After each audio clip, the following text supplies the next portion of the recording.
ایک ضروری بات جو آپ کے دل میں ڈالنا چاہتا ہوں، محبت کے 10 مراتب آپ نے سنے، اس میں ایک مرتبہ عشق کا ہے جو غلط محبت ہے۔ پورا قرآن پڑھیے، پورے قرآن مجید میں ایک مرتبہ بھی لفظ عشق استعمال نہیں ہوا۔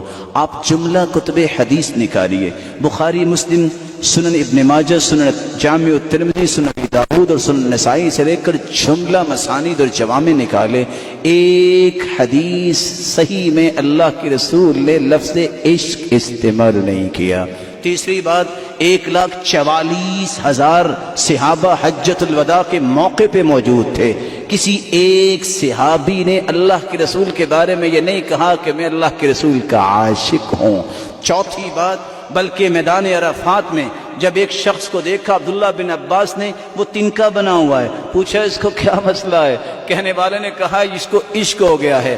تو صحابی کہتے ہیں میں میدان عرفات میں تھا تو میں دیکھ رہا تھا عبداللہ بن عباس ایک ہی دعا بار بار کر رہے تھے، اللہم انی اعوذ بک من العشق، یا اللہ زندگی میں مجھے یہ بیماری نہ لگانا۔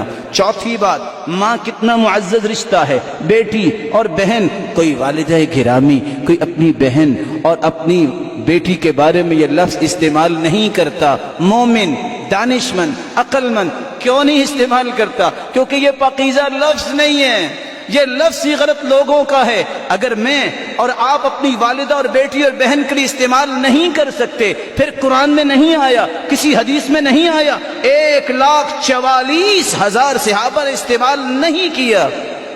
بینگ مسلم میرے لیے جائز نہیں ہے کہ میں پیغمبر کے بارے میں کہوں میں عاشق رسول ہوں۔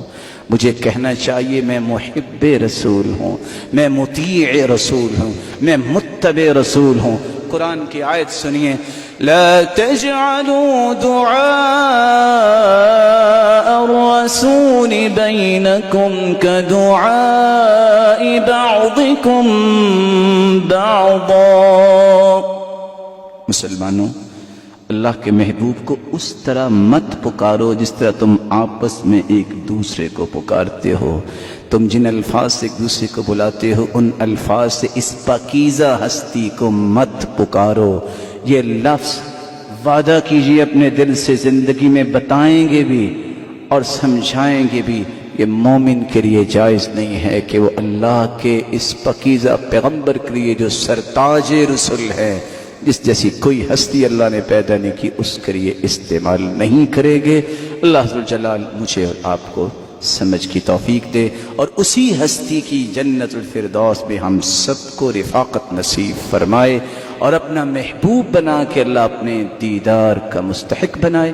وآخر دعوانا الحمدللہ رب العالمین۔